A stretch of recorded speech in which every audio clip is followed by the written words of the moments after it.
पंजाब केसरी में आप सबका स्वागत है। मैं हूं चंद्रशेखर धरनी। कांग्रेस के कार्यकारी प्रदेशाध्यक्ष जितेंद्र भारद्वाज चंडीगढ़ में मौजूद हैं। बातचीत करेंगे इनसे कई अहम इश्यूज को लेकर। जितेंद्र जी, स्वागत है आपका पंजाब केसरी में। नमस्कार जी, आपका भी बहुत बहुत धन्यवाद। भारद्वाज जी, सबसे पहले मैं कुलदीप बिश्नोई पर आऊँगा आज, क्योंकि कुलदीप बिश्नोई ने अब कांग्रेस तो छोड़ ही दी थी, लेकिन भाजपा में जाने की जो अटकलें थी वो सत्य साबित होगी और बीजेपी में उन्होंने आज ज्वाइन कर लिया बीजेपी को विधिवत रूप से। देखिए, मैं तो पहली बार कुलदीप बिश्नोई जी का एक वीडियो वायरल हो रहा है, मैं वो देख रहा था जिसमें वो भाजपा की बहुत बड़ाई कर रहे थे। बोल रहे थे कि भाजपा सबसे झूठी पार्टी है। ये वो वीडियो मैं आपको भी दूंगा, अगर आप कहें तो मैं इसमें भी दिखा दूँ। तो अगर उनकी बात करेंगे, जब तक वो कांग्रेस में थे, कांग्रेस को क्या फ़ायदा किया, अपने बेटे की जमानत तक नहीं बचा पाए। आदमपुर से 27,000 से उनका बेटा हारा, फिर भी कांग्रेस पार्टी ने उनको CWC का मेंबर बनाया। कांग्रेस पार्टी ने उनको पूरा सम्मान दिया, उनके बेटे को टिकट दी, खुद को टिकट दी। जो उन्होंने अपने इलाके में सिफारिश करी वो उनका सम्मान रखा। लेकिन उसके बावजूद भी अगर वो ये कहते हैं कि भाई कांग्रेस में उन्हें सम्मान नहीं मिला या मेरी सुनी नहीं गई, कांग्रेस को उन्होंने धोखा दिया। कांग्रेस पार्टी को पहली बार जब उनकी ज़रूरत थी वो धोखा दे गए पार्टी को। ये देखिए, मैं तो ये सोशल मीडिया के प्लेटफॉर्म से उठाई थी ये वीडियो। मैं आपको आपका भाई, आपका बेटा होने के नाते आपको कहना चाहता हूं कि दुनिया में किसी पे भरोसा कर लेना, पर बीजेपी पे साथियों भरोसा मत करना, किसी भी हालत में। आपका भाई, आपका बेटा भुगत भोगी आपके सामने खड़ा। 3 साल मेरे चौधरी भजनलाल जी की पार्टी के साथ गठबंधन रहा, हमारी पार्टी के साथ गठबंधन रहा। हर गांव में, हर इलाके में चौधरी भजनलाल जी इतने बढ़िया आदमी थे। कुलदीप बिश्नोई को चीफ मिनिस्टर बनावांगे, ये करांगे। मोदी के भी आपने वीडियो देखे होंगे, मोदी ने भी कहा, सुषमा स्वराज, वसुंधरा राजे सिंधिया, अरुण जेटली कुलदीप कुलदीप कुलदीप कर रहे थे। और जब इनकी 7 MP बन गए, मोदी जी प्रधानमंत्री बन गए, सबसे पहले छुरा उन्होंने मेरी पीठ पे घोंपा कि भाई हमारे को कुलदीप। आज का जिक्र करें तो आज तो कुलदीप बिश्नोई की ये टिप्पणी आ रही थी आज की डेट में कि तब मतभेद थे, मनभेद नहीं थे, अपने घर में वापस आ गए हैं वो। देखिए, भेद तो आपको मैंने दिखा दिए। कुलदीप जी तो हमेशा अपने हित के भेद ढूंढते रहते हैं। उनके तो हमेशा उनके सेल्फ इंटरेस्ट में काम करना उनकी एक प्रवृत्ति है, उनके परिवार की प्रवृत्ति रही। मतलब जहाँ उनको अपना फ़ायदा दिखता था उन्होंने हमेशा वो किया। मैं पुरानी समय पे नहीं जाना चाहूँगा, लेकिन मौजूदा में कुलदीप शर्मा जी का कोई, मैं किसी कुलदीप शर्मा बोल गया मैं, सॉरी जी, कुलदीप बिश्नोई जी का कोई चरित्र नहीं है। वो कभी भाजपा में, कभी कांग्रेस में, फिर भाजपा में, कभी अपनी पार्टी, कभी कहीं मिले। मतलब एक हरियाणा में जो एक हरियाणा स्टेट की एक बदनामी जिसको कहते हैं कि इस परिवार ने की है, पूरे देश में एक एग्जाम्पल बना है, आयाराम गयाराम वाला। तो वो एक एग्जाम्पल इन्होंने सेट किया और उस एग्जाम्पल को प्रूव भी कर दिया इन्होंने। तो कांग्रेस को कितना बड़ा नुकसान मानते हैं कुलदीप बिश्नोई के जाने से? उनके रहने से हमें कोई फायदा ही नहीं था भाई साहब। नुकसान तो जब होता है जब कोई फायदा होता। उन्होंने मतलब क्या सीट, वो खुद अकेली जी अपनी वाइफ को नहीं जिता पाए, तो जो अपने परिवार, अपने बेटे को 27,000 से हरा दिया, वो हमें क्या फायदा पहुंचा पाएंगे? फायदा तो वो पहुंचा पाता है जो स्वयं जीते, वो स्वयं ही हार गए, तो वो हमें क्या फायदा पहुंचा पाएंगे? तो मैं तो नहीं मानता कांग्रेस पार्टी को किसी भी तरीके का कोई नुकसान उनके जाने से हुआ है। कांग्रेस के आप प्रदेश के कार्यकारी अध्यक्ष हैं। फ्रंटियल ऑर्गेनाइजेशन जितनी कांग्रेस की हैं, उनकी एक्टिविटी कैसे बढ़ेंगी? नज़र तो अभी तक आई नहीं। देखिए, अभी हमारा चुनावी प्रोसेस चल रहा है। उदयभान जी हमारे अध्यक्ष बने हैं और सारा कार्यभार हुड्डा साहब की टीम को दिया है, पार्टी ने उन पे भरोसा किया है। हाँ, मैं ये मानता हूँ कि हमारे काफ़ी लंबे समय से हमारी फ्रंटल ऑर्गेनाइजेशन यूथ कांग्रेस का हालांकि अभी नया नया गठन हुआ है, चुनाव हुए, लेकिन बाकी सारी फ्रंटल ऑर्गेनाइजेशन डिफंग हैं। मतलब काम थोड़ा सा प्रॉपर रूप में, क्योंकि जब तक नेता और उसकी नीयत, वर्कर को डायरेक्शन ना मिले, कोई भी वर्कर काम ढंग से नहीं करता। नेता का भी फर्ज होता है कि वो चलाए टीम को। आज उन्हें हुड्डा जी का नेतृत्व मिला है, उनको एक सशक्त टीम मिली है उदयमान जी के रूप में, और साथ में कार्यकारी अध्यक्ष दिए हैं पार्टी ने 4। तो हम सब मिल करके दोबारा से पुनर्गठन करेंगे जो काम नहीं कर रहे हैं, और जो काम कर रहे हैं उनको आगे काम करने का मौका देंगे। दक्षिण हरियाणा ने, जहाँ से आपका संबंध है, गुरुग्राम दक्षिण हरियाणा में आता है, बीजेपी को 2 बार सत्ता का ताज दिलवाया है। वहाँ पर कांग्रेस कैसे मजबूत होगी और कैसे संगठन और सारी चीज़ों को देखा जाएगा? देखिए, किसी पार्टी ने कभी भी दक्षिण हरियाणा को इतना बड़ा मौका नहीं दिया। आज कांग्रेस पार्टी ने दक्षिण हरियाणा से ही स्टेट का प्रधान दिया है, दक्षिण हरियाणा से मुझे कार्यकारी अध्यक्ष बनाया है, कैप्टन अजय सिंह यादव जी को ओबीसी का चेयरमैन बनाया है। दक्षिण हरियाणा को भरपूर मौका कांग्रेस पार्टी दे रही है। और जहाँ तक मैं समझता हूँ कि विकास की बात करें, राव इंद्रजीत सिंह दक्षिण हरियाणा के ऊपर राजनीति करते, उन्होंने कहा था कि मैं रेलवे लाइन लाऊंगा। आज तक रेलवे लाइन के ऊपर मेवात का कोई काम इवन डीपीआर भी मंजूर नहीं हुई। एक तो लोग कम से कम ये बीजेपी वाले घोषणाएं तो कर देते हैं, इन्होंने तो इंद्रजीत सिंह जी ने 2 चुनाव रेल की सिटी बजवाऊंगा मेवात में, वो आज तक नहीं किए। कोई प्रोजेक्ट उन्होंने गुड़गांव जिले में ऐसा जो ये बताएं, मेडिकल कॉलेज के बारे में बोलते रहते हैं, एम्स बनेगा, एम्स बनेगा, एम्स बनेगा। एम्स की डीपीआर कागजों में चल रही है। हमने एम्स बनाया, हमारी 10 साल सरकार रही, आपके सामने आज वो एम्स चल रहा है। हमने जो घोषणाएं की वो अपने समय में पूरी की। हुड्डा साहब जो घोषणा करते थे उसको अमली जामा पहनाने के बाद करते थे। ये लोग केवल मात्र घोषणा करते हैं। आपने मुख्यमंत्री का बयान सुना ही होगा कि रोहतक के अंदर आईएमटी शुरू कर देंगे। उनको यही नहीं पता था कि आईएमटी हुड्डा साहब के समय में ही शुरू हो चुकी है। इनको इनके अफसर जानकारी नहीं देते, ना ये लेना चाहते। तो विकास दक्षिण हरियाणा का नहीं, पूरे हरियाणा का ही विकास केवल घोषणाओं में चल रहा है। जो हुड्डा साहब परियोजनाएं अधूरी छोड़ गए थे, हाँ एक बात मैं जरूर मानता हूँ, भाजपा पार्टी के अंदर गडकरी साहब ने सड़कें जरूर बनवाई हैं। उन सड़कों की योगदान का अगर माइनस कर दें तो पूरी सरकार ऊपर से नीचे तक कुछ नहीं है सिवाय अदला और बदला। अहिरवाल रेजिमेंट का को लेकर जो आंदोलन चल रहा है दक्षिण हरियाणा में, उसमें कांग्रेस का स्टैंड क्या है? पूरी तरह से हम उसका समर्थन करते हैं। हमारे नेता चौधरी भूपेंद्र सिंह हुड्डा जी भी उसका समर्थन कर चुके हैं। दीपेंद्र हुड्डा जी तो वहाँ 2 बार जा चुके हैं। मेरा भी वहाँ जाने का प्लान था, बीच में मेरे को कोविड हो गया था, इस कारण मैं नहीं जा पाया। लेकिन अहिर रेजिमेंट की हम स्ट्रांगली डिमांड करते हैं और राविंदरजीत सिंह को भी रिक्वेस्ट करते हैं कि आज वो सेंटर में, केंद्र में वजीर हैं, उनका फर्ज बनता है, वो तो डिफेंस मिनिस्टर भी रहे हैं, कि आखिर क्यों नहीं, ना तो डिफेंस यूनिवर्सिटी में काम शुरू हुआ, ना अहिर रेजिमेंट के गठन के बारे में कोई कार्रवाई हो रही है। क्यों नहीं वो प्रधानमंत्री से इस बात के लिए जिद करते हैं? अपने इलाके में आप देखिए, जब हम सोना से, मैं तो विधायक भी नहीं था, हम मुख्यमंत्री जी से कुछ मांगते थे, हुड्डा साहब से तुरंत दे देते थे। मांगने वाले की नीयत होनी चाहिए, देने वाला तो देने के लिए बैठा है। लेकिन मुझे लगता नहीं इंद्रजीत सिंह जी वहाँ सहज महसूस कर रहे हैं। या अब मैं ये तो नहीं कमेंट्स करना चाहता कि उनकी कितनी चलती है कितनी नहीं चलती है, लेकिन राव साहब का आज ये फर्ज है कि वो मंत्री हैं, कल को समय उनको जब दोष देगा वो ये बहाना नहीं लगा पाएंगे कि मैं तो पावर में ही नहीं था। मंत्री से ऊपर तो कोई पद नहीं होता, प्रधानमंत्री है, प्रधानमंत्री तो उन्हें कोई बना नहीं रहा है। तो मंत्री के ऊपर अगर वो मंत्री रहते हुए विकास नहीं करा सकते गुड़गांव का और गुड़गांव हल्के का, तो फिर कब विकास कराएंगे? Chandramohan Bishnoi deputy chief minister रहे हैं, आज भी कांग्रेस में है। उन्होंने अभी तक अपने भाई के साथ जाने का कोई फैसला नहीं लिया है और कांग्रेस में रहने का उनका मन है, जैसा बातों से लग रहा है। कांग्रेस का स्टैंड उनके प्रति क्या रहेगा? नहीं, चंद्रमोहन जी कांग्रेस के साथी हैं हमारे और कांग्रेस में काम कर रहे हैं। अगर उनका कांग्रेस में रहने का मन है तो कांग्रेस पार्टी तो एक सागर की तरह है, यहाँ सबको स्थान मिलता है, सबको इज्जत मिलती है। कुलदीप बिश्नोई जी के पर्सनल एजेंडे हैं, उनकी कुछ दिक्कतें थी सरकारी, आपको भी पता है वो छापे कितने पड़े थे, उनकी मजबूरियां मैं समझ सकता हूँ। आप क्यों कहलवाते हो, तो आपको पता ही है जो बीजेपी का जैसे ही गले में पटका आता है तो सारे छापे क्लियर हो जाते हैं, चाहे वो कोई भी इंसान हो पूरे देश के अंदर, चाहे बंगाल हो, चाहे गुड़गांवा हो, चाहे फरीदाबाद हो, चाहे देश का कोई कोना ले लो। जिस दिन तक वो आप कांग्रेस में हैं या दूसरी पार्टी में हैं तो आप बेईमान हैं, और भाजपा का पटका उड़ते ही वो ईमानदार हो जाता है। तो अब कुलदीप बिश्नोई जी तो ईमानदार डिक्लेयर होने वाले हैं और चंद्रमोहन जी के ऊपर कोई ऐसा आरोप है नहीं, तो उनको पटका पहनने की जरूरत है नहीं भाजपा की। कांग्रेस लगातार कहती आ रही है कि सड़क से लेकर सचिवालय तक और लोकसभा तक, विधानसभा तक सभी जगह लड़ाई लड़ी जाएगी। किन मुद्दों पर लड़ी जाएगी? एजेंडा क्या रहेगा कांग्रेस का? लड़ाई लड़ी जाएगी नहीं, लड़ रहे हैं। कौन सा दिन है? मैं तो कह रहा हूँ कि देखो, मैं तो अपने आप को एक छोटा सा कार्यकर्ता मानता था, लेकिन मुझे नहीं लगता मेरे परिवार वाले, हमको बच्चों को देखे हुए 2-3 दिन हो जाते हैं, 4-4 दिन हम लगातार सड़कों पे, मतलब पीछे ईडी के खिलाफ संघर्ष चला।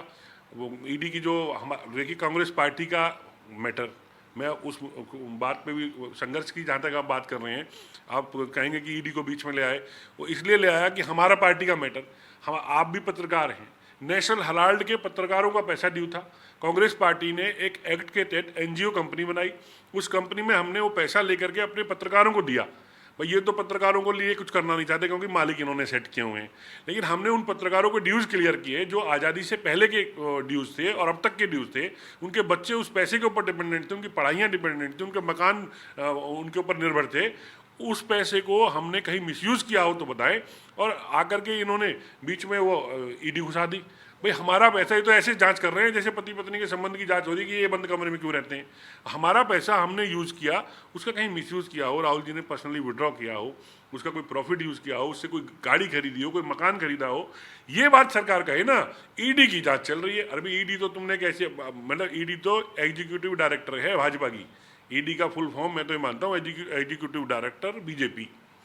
जिस प्रकार से बेरोजगारी को लेकर युवा वर्ग बहुत ज़्यादा चिंतित है, अगर देखा जाए हरियाणा सर्विस सिलेक्शन कमीशन और हरियाणा पब्लिक सर्विस कमीशन, इन दोनों पर कहीं ना कहीं परीक्षाओं को लेकर कई क्वेश्चन मार्क लगे हैं। इसको लेकर आपका स्टैंड क्या है? लगभग सारे परीक्षा इनकी लीक हुई हैं, और जो लीक नहीं हुई है आपको पता है इनके तो एचपीएससी के दफ्तर में पैसे मिले हैं।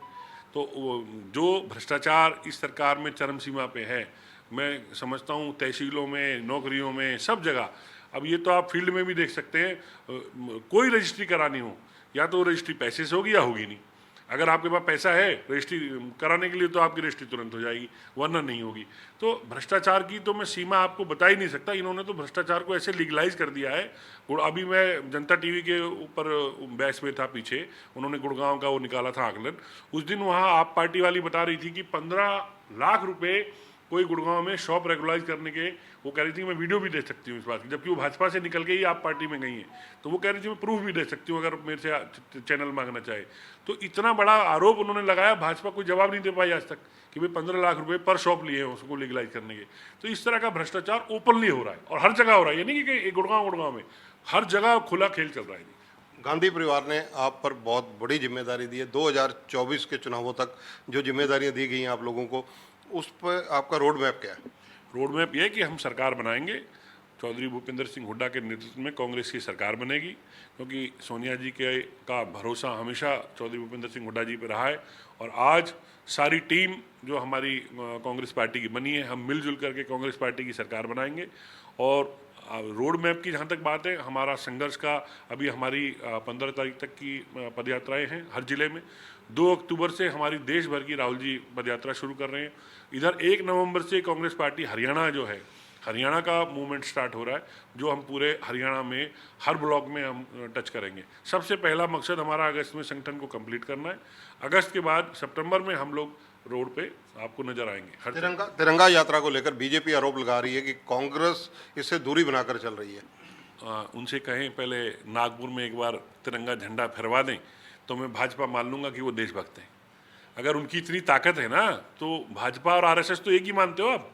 अब वो पहले नागपुर में हम आज हमारे झंडे जो हमने देश को दिया, आज़ादी कांग्रेस पार्टी ने दिलवाई, और भाजपा आज हम पे क्वेश्चन करे कि हम उसका मिसयूज या कोई वो कर रहे हैं। तो आप उनसे कहिए कि सबसे पहले तो वो नागपुर में तिरंगा झंडा फहरवाएं, जब हम मानेंगे वो देशभक्त है।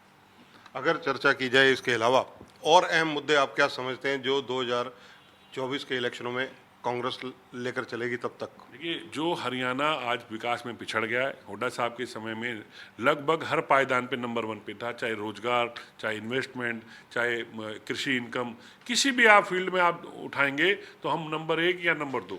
आज हम बेरोजगारी में नंबर 1 पे हैं, अगर नंबर 1 पे है तो। अगर खट्टर साहब लाए हैं तो पूरे देश में बेरोजगारी में नंबर 1 पे हैं, भ्रष्टाचार में नंबर 1 पे हैं।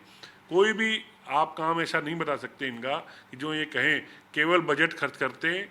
बजट कहाँ जाता है? गुड़गांव में 40,000 करोड़ का बजट है हर साल का, वो पैसा कहाँ जाता है? अब देखिए, थोड़े से पानी में गुड़गांव पानी में लबालब हो जाता है। विधायकों को धमकी प्रकरण में एसटीएफ ने कार्रवाई की है, 6 लोगों को पकड़ा है, आप उससे कितने सहमत हैं? आप बताइए, 6 लोगों को पकड़ा है, उससे क्या मकसद हल हुआ? ये तो जो असली गुर्गा है उनका, वो तो कह रहे हैं उसकी सहयोगी टीम है। असली आदमी कहाँ है? वो बताते हैं कि वो तो 100 आदमियों को रोज धमकी देते हैं। अगर ऐसा गैंग देश में चल रहा है 8 साल से, वो मोदी जी की सरकार में और खट्टर साहब की सरकार में, तो उस गैंग को आज तक ये लोग पकड़ ही नहीं पाए। फिर इनकी इंटेलिजेंस कर क्या रही थी? क्योंकि इनका तो इंटेलिजेंस यही करता कि केवल कांग्रेस ही क्या कर रहे हैं ये देखते रहो, जनता की सुरक्षा से इनको कोई लेना देना नहीं है। विधायकों को तो छोड़ो, आप कितने बिजनेसमैनों को धमकी आती है, कितने लोगों के साथ एक्सटॉर्शन हो रहा है, कितना भ्रष्टाचार बढ़ गया, इस पर इनका ध्यान ही नहीं है। इनका तो मकसद केवल लूटना है। वरना विधायकों को धमकी मिलने का प्रकरण ये तो सबसे पहला इतिहास में अनोखा प्रकरण है कि जिस प्रदेश के विधायक सुरक्षित नहीं है, तो उसमें आम आदमी की, आम जनता की क्या सुरक्षा है बताइए। किरण चौधरी कांग्रेस की बड़ी नेताओं में से हैं, कुमारी शैलजा पूर्व अध्यक्ष भी हैं, पूर्व केंद्रीय मंत्री भी हैं। इन लोगों को संजो कर रखना, इन लोगों को साथ लेकर चलना निसंदेह कार्यकारी अध्यक्ष के रूप में आप लोगों के लिए भी चुनौती रहेगा कि सबको एकजुट करके चला जाए। इसको लेकर क्या रणनीति रहेगी? देखिए, हमारे सारी टीम सब नेताओं को पूरी तरह से सम्मान देके चल रही है। सब यहाँ हमारे एक ही नेता हैं, हुड्डा साहब हमेशा कहते हैं, सोनिया गांधी हमारी नेता है, राहुल गांधी हमारे नेता, बाकी हम सब कार्यकर्ता हैं। सब अपने अपने जगह काम कर रहे हैं। शैलजा जी अपने लेवल पे विकास कर रही हैं, हुड्डा साहब अपने तरीके से कांग्रेस में शुरू से संघर्ष कर रहे हैं। जिस दिन से सरकार गई है उस दिन से वो सड़क पे है, और अब नई टीम पार्टी ने उनको भरोसा करके दी है। वो अब मैं समझता हूँ पार्टी मजबूत होगी और हमारी आने वाली सरकार का खाका जल्द ही आपके सामने होगा। सरकार बनेगी, 100% बनेगी। लोग यही चाहते थे हुड्डा साहब को नेतृत्व मिले, आज वो नेतृत्व पार्टी ने सौंपा है। और हुड्डा साहब हरियाणा नहीं अपितु पूरे नॉर्थ इंडिया में, अपितु पूरे देश में किसानों के नेता के रूप में जाने जाते हैं। तो हरियाणा में तो मैं समझता हूँ सरकार बनेगी, इनका फायदा पूरे देश में भी होगा। अशोक तंवर से लेकर अब तक अगर देखा जाए संगठन 2 प्रदेशाध्यक्ष इसमें चले गए, एक तो अब कांग्रेस में नहीं है अशोक तंवर, दूसरी कुमारी शैलजा। संगठन का आपने इशारा किया कि जल्दी बन जाएगा, लेकिन जनता इस बात का जवाब जरूर चाहती है कि कांग्रेस का संगठन कब तक? हमारा शेड्यूल जारी हो चुका है, उस 20 अगस्त तक का टाइम हमारे पास है। अब चूंकि बीच में ये 1 महीना ईडी प्रकरण में हमारा निकल गया, पार्टी के संघर्ष में रही, आपने देखा पूरे टाइम हम रोड पे रहे, उसकी वजह से 10-5 दिन ऊपर नीचे हो सकते हैं। लेकिन हमारा भरोसा है कि हम अगस्त में इसको पूरा संगठन को गठन कर देंगे। क्या कुछ जैसे चौधरी वीरेंद्र सिंह हैं और कई ऐसे नेता हैं, वो कांग्रेस के संपर्क में हैं आजकल? आप देखिएगा, अभी तो आपको पता है, अभी तो पहले ईडी की वजह से आज हमारा एक नेता गया डर की वजह से। अभी तो कोई बोलने वाला, ये तो आपने ऐसा क्वेश्चन पूछ दिया कि मैं किसी का नाम ले दूंगा तो उसके घर ईडी पहुंच जाएगी अगले दिन, समझ रहे हो? तो इसलिए किसी नेता की सुरक्षा के ऊपर आप ये तो आप गुप्त ही रखें बात। कितने लोग संपर्क में हैं तो मैं नहीं कह सकता, परंतु मैं ये जरूर कह सकता हूँ जिस दिन चुनाव आएंगे उस दिन आप देखिएगा एक सैलाब आएगा, कांग्रेस पार्टी में शामिल होंगे लोग जिससे भी बात होती है, हर आदमी संपर्क में है, वो यही बोलता है जी चुनाव आ जाए वरना तो हमारे पीछे ईडी लगा देंगे, इनकम टैक्स लगा देंगे। धन्यवाद। तो ये हैं जितेंद्र भारद्वाज, कांग्रेस के कार्यकारी प्रदेशाध्यक्ष हैं। कांग्रेस आला कमान ने, चाहे उनमें प्रियंका गांधी हो, राहुल जी हो या सोनिया गांधी हो, उन्होंने कार्यकारी अध्यक्ष के रूप में जो जिम्मेदारी इन पर सौंपी है उसको लेकर ये पूर्णतः सजग हैं। और भूपेंद्र सिंह हुड्डा जो नेता प्रतिपक्ष हैं उनके काफ़ी करीबी हैं ये शुरू से ही। इनका कहना है कि कांग्रेस 2024 का रोड मैप तैयार कर चुकी है और मुद्दों पर आधारित जो राजनीति है उस पर चल रही है। सड़क की लड़ाई लड़ने में कांग्रेस कोई गुरेज नहीं करेगी, चाहे मुद्दा कोई भी हो। आम जनता के जुड़े हुए मुद्दे जो हैं, पब्लिक इंटरेस्ट के मुद्दे जो हैं, वो उठाए जाएंगे। कुलदीप बिश्नोई पर इन्होंने काफ़ी कटाक्ष किया है। इन्होंने कहा है कि हरियाणा के अंदर जमानत अगर जब्त हुई लोकसभा चुनावों में तो कुलदीप बिश्नोई के अपने बेटे की हुई। और दूसरी बात इन्होंने कही कि 27,000 वोटों से आदमपुर से लोकसभा चुनावों में इनके बेटे को हार मिली।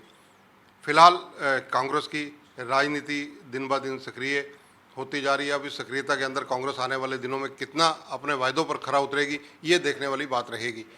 कैमरामैन संजय सिंह के साथ चंद्रशेखर धरनी, पंजाब केसरी टीवी, चंडीगढ़। हमसे जुड़े रहने के लिए हमारे YouTube चैनल को सब्सक्राइब करें और नई वीडियो की नोटिफिकेशन के लिए बेल आइकॉन को दबाएं। अगर आप ये वीडियो Facebook पर देख रहे हैं तो लाइक जरूर करें और ज्यादा से ज्यादा शेयर करें। धन्यवाद।